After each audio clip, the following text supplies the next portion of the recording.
Hello, hello. Welcome back to Become a Calm Mama podcast. I'm Darlene, I'm your host, and today we are talking about your mind. So in particular, we are talking about what I call mama mind drama. You are going to learn today how your thoughts affect how you show up as a mom. If you want to become the calm and compassionate mom that you're meant to be, then you're going to love this episode because what we're talking about is how to change your behavior, the way you show up as a mom. We're going to talk about how to change that behavior by changing the way you think about yourself, your kids, and your kids' behavior. So let's jump into it. Now, over the past few episodes, I've been breaking down the tool that I call the pause break.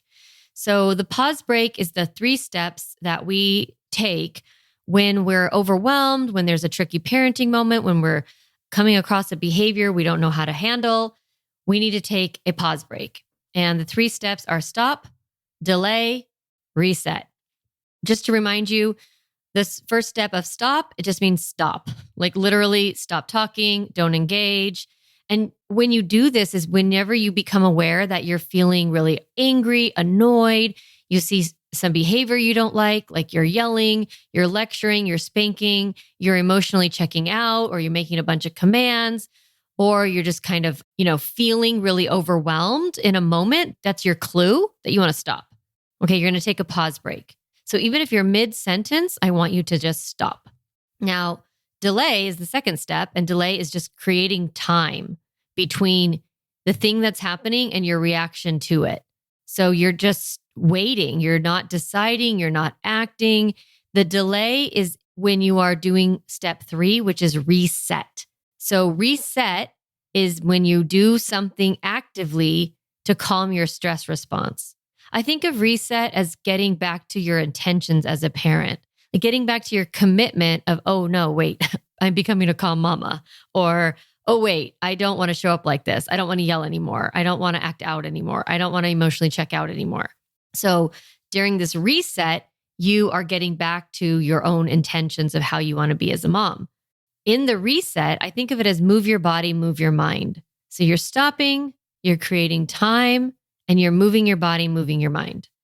And so we've talked about in the past couple of episodes about resetting your body, moving that stress juice surge through and getting back to physical balance.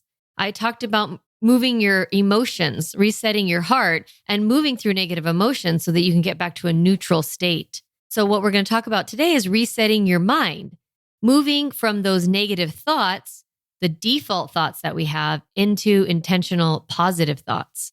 And so resetting your mind all of the reset is all about getting you back into like kind of an equilibrium, into balance. So if you're tipped into stress, you're getting back to calm. If you have a negative emotion, you're moving into a neutral emotion. If you have a bunch of negative thoughts, you're moving back into either neutral or positive thoughts. So that's what we're talking about today is your thinking, talking about resetting your mind. So first, I want to define what I mean by default thoughts. We all have these like old patterns inside of us, our default way of thinking, our default way of feeling, and default way of showing up. Especially as a parent, we have sort of like a little trigger, toot, toot, and then you end up acting the way that you don't want to act. That's because you're not in an intentional state, you're in a reactive state. You're in your defaulted state. We get our default thoughts and beliefs from how we were raised, how we think about ourselves, our worldview. We're going to talk about this more on further episodes about really kind of understanding your own default thoughts. But for today, I really want you just to recognize that you have these natural pathways that your brain goes through whenever a circumstance comes up. So let me explain what I'm talking about here. So how does your brain work? Your brain experiences the environment, right? It's like interpreting the environment. And in parenting particularly, your brain is experiencing your kids' behavior, how they're acting. And that's your circumstance that you're responding to. And your brain, it has thoughts about that behavior. And when you have negative thoughts, you're going to have negative feelings. So if you're looking at a behavior and you're feeling negatively about it, then you're going to feel negatively about it. This is sort of a default way of thinking is there's your kid's behavior, thoughts about that behavior, and then you have feelings about it. Then your feelings, they drive how you show up. they drive your actions. So when you feel stressed, anger, and overwhelmed, then your stress response is activated and you act those out. Now, we are trying to become calm, especially as parents, but in our lives in general, we want to be able to take in circumstances and not get upset about them, not get so overwhelmed by them. The way we do that is by shifting from our default negative thoughts and moving into intentional thoughts. Because if you have a lot of negative thoughts, especially related to parenting, they're going to activate your stress response. Remember, I talked about how you have your amygdala in your brain, and your amygdala is always kind of scanning for hazards, and it gets things wrong sometimes, and it activates your stress response, even if it's not necessary. Then you're all of a sudden, in your stress juice and you have to reset. So just like your amygdala gets things wrong, well, your amygdala is basing a lot of its interpretation on some of your thoughts. So I want to read a few negative thoughts that I hear parents say a lot about their kids, about themselves, or about the future. And I just want you to notice what emotions either come up in you as I say them, or that you might think that someone else might feel if they were thinking these things. So imagine you tell your child, no, they can't play their video game. And then they get upset. And then you have thoughts about their upset where you're thinking, my kid doesn't have the right to be this mad. They're the ones who did the wrong thing in the first place. Or you're thinking, my kid needs to calm down so I can calm down. Another thought I hear a lot from parents is, they should know better. He should know better. She should know better. Or another default thought is, this is disrespectful. My kid should not be talking to me like that. So these thoughts are a lot about judgment, about how our kid is, or how we're experiencing their behavior. They're really about us as well. Sometimes we have negative thoughts about ourselves when our kids misbehave. We can start thinking, if I was a better mom, my kid would be happier and better behaved. This is my fault. Or I can't handle anything right now because I have so much pressure on me and I can't ever even get a break. Imagine how you'd be feeling if you were thinking, I can't handle this. Or if you were thinking, this is my responsibility to make sure my kids grow up to be good and kind people. And look, they're not. What am I going to do? I don't know what to do. Another thought, I'm a bad mom. Other moms are better. They're better at this. I'm not doing enough. I need to do better. Or second guessing, what am I doing wrong? I'm doing all the things in the parenting books and it's not working and I don't know what to do. If you were thinking, I don't know what to do, how would you be feeling? Another place I see negative thoughts come up a lot is about the future. So your kids are behaving in a certain way and it triggers all this flood of thoughts that trigger you into anxiety because these thoughts are about the future. I must deal with this behavior right now or else it's going to get worse. My kid's never going to learn. We've been doing this for years and they still haven't got it. If they don't stop this right now, they're going to end up on drugs. If they don't stop this right now, no one's going to like them. If they don't stop this right now, then basically they're ruining their future. Right? So I don't want you to beat yourself up about these thoughts. These are just default thoughts. And a lot of times we get our default thoughts from society. Society has been telling you as a mom, hey, how your kid acts is a reflection on how good you are as a mom. Ew, no, that's not true because feelings drive behavior. So your kid is just responding to their own emotions and the emotions they don't know what to do with, and it's showing up in their behavior. It has nothing to do with how good or bad you are as a mom. Society wants to put criticism and judgment on parents, and they're creating default thoughts for you. Well, we're going to change those default thoughts because negative thoughts, they lead to feelings of anger and resentment and fear and overwhelm. And when you feel that way, you're going to have stress juices. You're going to have stress response. You're going to have surges. You're going to have mad mom syndrome. These are the kinds of thoughts that activate your stress response because they convince your brain that you're in danger, that something is wrong, and that some action needs to happen. And then stress juice takes over and you find yourself yelling and doing all the things that you don't like as a mom. So typically we think that it's the behavior itself or the circumstance, the situation that determines our feelings and actions, but actually the circumstances are neutral.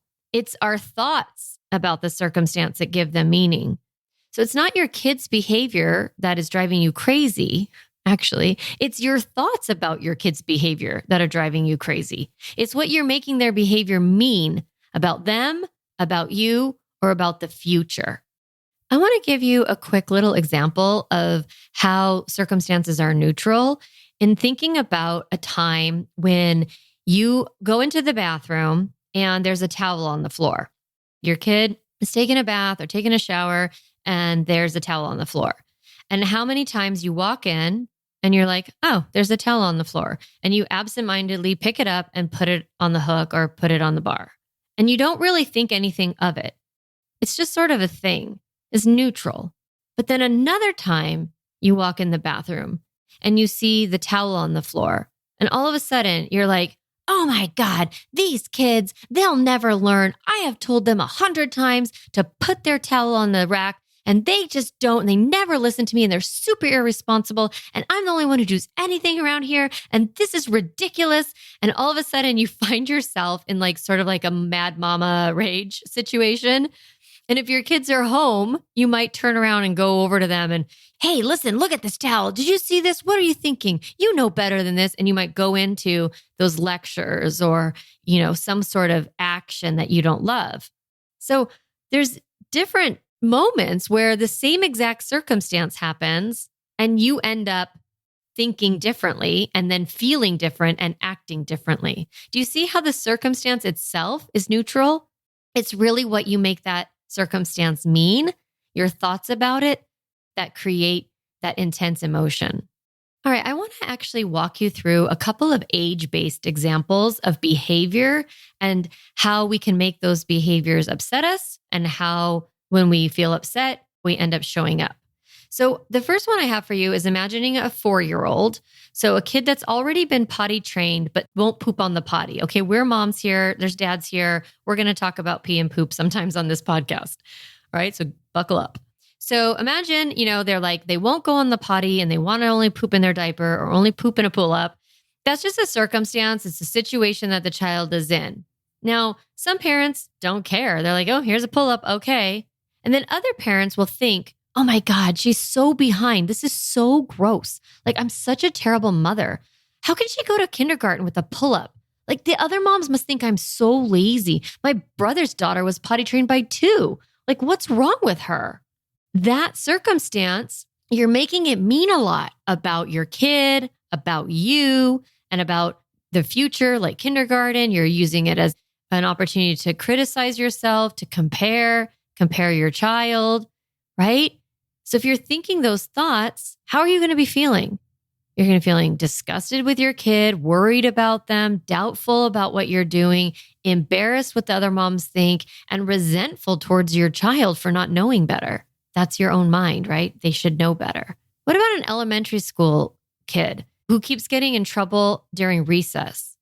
And they're not listening to the yard aides and they're being physical with other kids. They're stirring up trouble. They're like missing recess because of their behavior. They've been sent to the principal's office. You've gotten calls. So this is like a scenario where, oh my gosh, now the teacher's involved and now the principal's involved.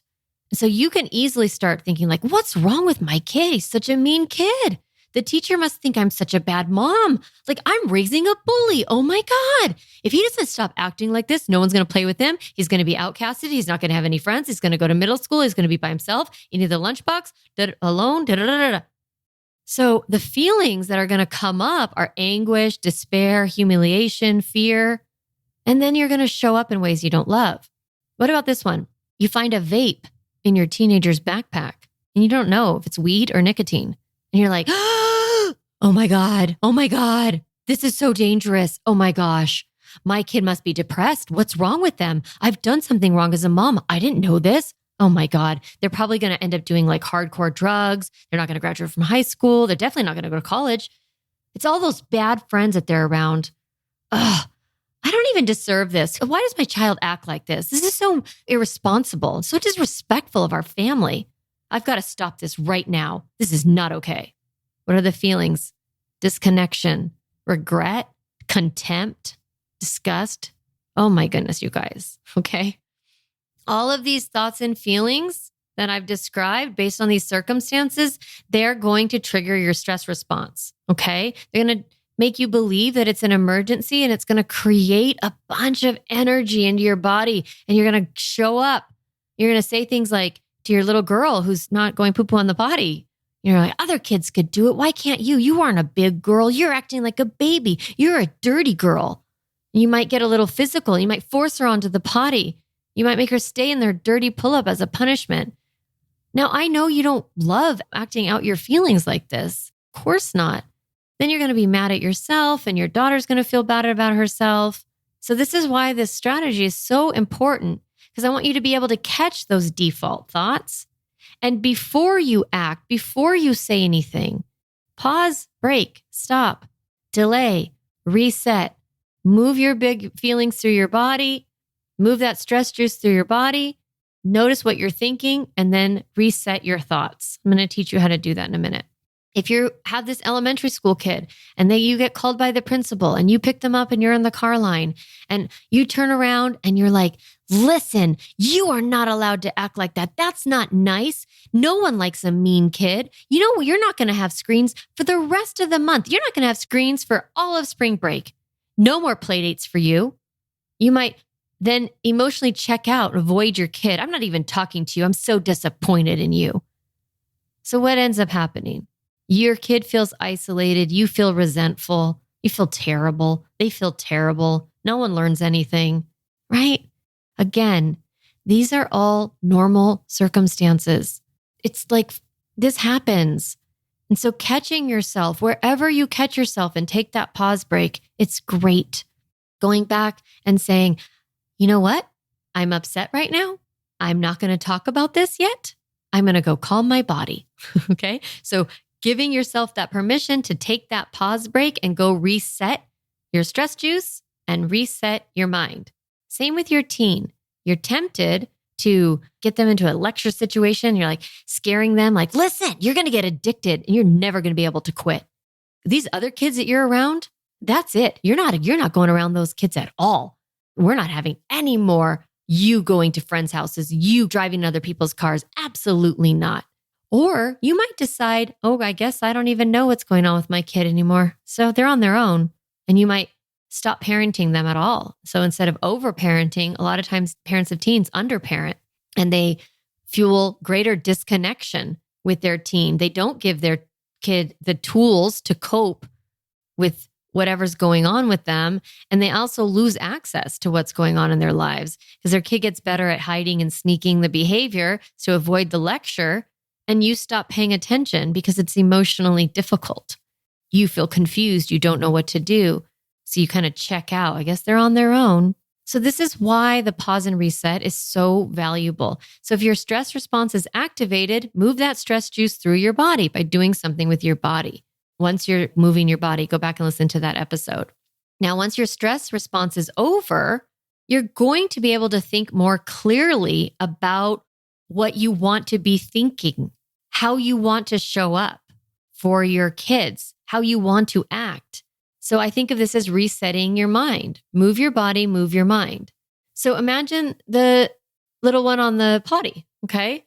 What if you were thinking, all right, she's still pooping in the pull-up. That's all right. She's going to figure this out. She's super smart.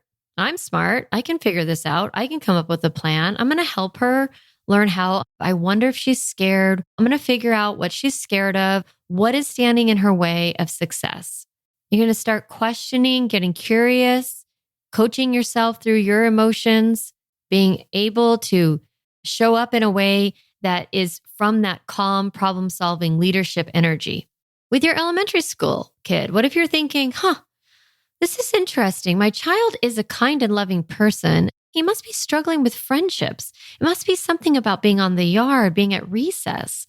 He needs more support. I can figure this out. He is going to grow and learn, and he's going to become a better playmate at recess for sure. Now, these are just thoughts. You guys, you can think anything you want. You can think my kid's a disaster and on a bad track, or you can think my kid is fine and totally going to figure this out. They're all just thoughts. The circumstance is the same no matter what you think about it. So I want you to learn to think thoughts that actually move you towards problem solving, curiosity, compassion, connection. Thinking about that teenager, finding that vape. I do want to say, I know these circumstances, they gut you a bit when you get that call from the principal or when your 4-year-old is pooping in a diaper or you find that vape. I know that these are like, ugh, like punch in the gut. So move through those feelings. So your teenager, what if you were thinking, my teen is a smart kid. They know the dangers of vaping. So I wonder what must be going on that's making them choose vaping. This isn't an emergency right now. I can be calm about this. You know, the most important thing in my family is that my teen believes that I'm in their corner and I love them no matter what. I'm going to approach this from that energy. So with those thoughts, with the little 4-year-old, that elementary school kid, the teenager, if you're thinking these positive, intentional thoughts, you're going to feel calm. You're going to feel clear-headed. You're going to feel connected. You're going to feel curious. You're going to feel compassionate. And when you are feeling those ways, guess what's super cool? You show up as a parent totally differently. You're more creative, so you come up with better solutions. You ask better questions of your child. You are able to actually think about what is standing in their way and go out and get that support. This is what mindset is. It's thinking new thoughts about circumstances so you can get different results. So if you want to feel calm and peace and confident and compassion and connected, you want to choose thoughts that help you feel that way. I'm going to give you a couple of thoughts that you can borrow that are some of my favorites. So if you're listening to this, you want to come back to this point and write these down or whatever. So one of my favorite thoughts I've been using this exact sentence for over 15 years now, I think, which is crazy. This is one of my first mindset thoughts, and it is, I choose peace and harmony over stress and perfection. So I oftentimes ask myself, how can I choose peace in this moment? How can I choose harmony in this moment? It's one of my favorite thoughts. My other favorite thoughts are, this moment is temporary. So it helps my brain relax a little bit and not feel like things are an emergency. As one of my other favorite thoughts is, this isn't an emergency. Especially if my child's at school when I get the call from the principal's office, or if I find the vape in the bedroom when I am putting away clean clothes or something. It's like, oh, okay, this is actually literally not an emergency because my child's not even here right now. P.S. I have not found a vape, just so that my kids aren't worried if they ever hear this. Okay, another one of my favorite thoughts is, I can handle this. I can handle this. This is such a powerful thought. It brings so much confidence inside of us when we're like, I've got it. I can figure this out. I know what to do here. One that helps me all the time is the thought, big feelings aren't a problem.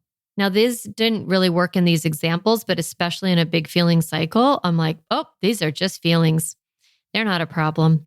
One of the things that I've thought many, many times is, I'm going to do something about this later when everyone is calm. This is when I'm in the moment and it's really chaotic or it's very overwhelming and I need to say something. Then I say, I'm going to do something about this when everyone is calm. It's so great. The other two I love is, my kid is doing their best. Really puts me into a state of compassion, or I wonder why my kid isn't doing their best. It's another one. And in this moment, everyone is safe. I just remind myself that everyone is safe. Okay, so pick your favorites. I want you to do that. Now, I'm going to tell you a little caveat is that sometimes mindset shifting, it doesn't work. It's because your default thoughts that you have, they seem really, really true. And your brain is going to argue with you there's so much evidence that this thing is true, vaping is a problem. If you've been training your brain to think that thought, it's going to feel really true and the feelings are going to show up. So you can't really mindset your way through emotions.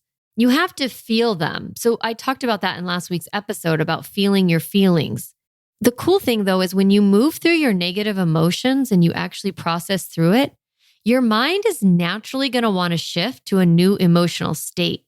Your brain will start to almost argue with itself to think new thoughts.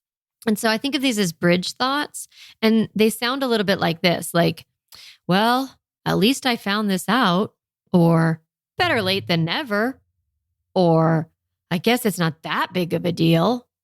When your mind starts to offer you some of these bridge thoughts, that's its attempt to shift out of that negative emotion and into that positive emotion by giving you some new thoughts. So just really become meta, okay? Metacognition is the ability to think about your thinking. So that's what I want you to be practicing this week. Noticing your thoughts. This is why meditation is really powerful, because you actually start to sit in a space where you notice your thoughts. And the more able you are to notice what you're thinking, the easier it is for you to shift from default into intentional.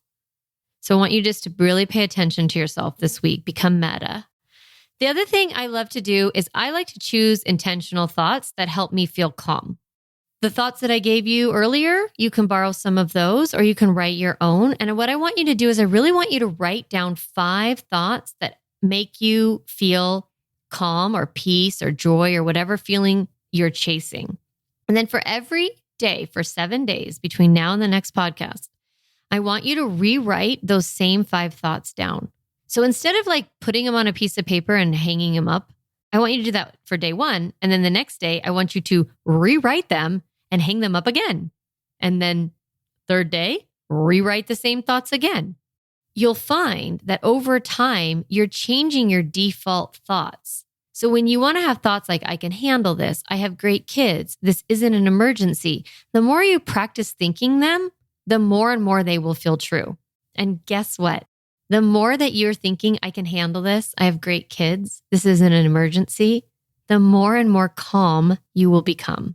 So that's your work this week. I hope you have a great week, and I will see you back here next week for another episode. Hey, Mama, if you've been listening to this podcast and thinking, oh my gosh, yes, I'm so ready to get out of this chaos and create more peace in myself and in my family, then I want to invite you to join Calm Mama School. It's my lifetime membership program where you learn how to stop yelling and feeling overwhelmed by parenting, teach your kids how to manage all of their big feelings, and set limits that actually work. It's lifetime access for getting everything you need to have the family you want and become the mom that you're meant to be. No matter how old your kids are or how chaotic your family is right now, I can help you create peace and joy in your home. To join, go to calmmamacoaching.com and get instant access to my online course and start coming to weekly coaching calls this week. I can't wait to help you transform your family. See you there. Hey, Mama, if you enjoyed this podcast episode, I want to encourage you to do 2 things. The first is go to my website, calmmamacoaching.com, and get a copy of the Stop Yelling cheat sheet. You'll get a step-by-step breakdown of the most important tool I teach, which is the pause break. And you'll also get 40 ideas to reset your body and balance your nervous system so you don't have to yell at your kids. You can get a copy of that, again, at my website, calmmamacoaching.com/stop yelling. The other thing I'd love for you to do is go to Apple Podcasts and rate and review this podcast so that other moms can discover empowering and helpful, practical parenting strategies just like you did today. Thanks so much for listening to the podcast. It means a lot to be in your ear every week and to support you on your parenting journey.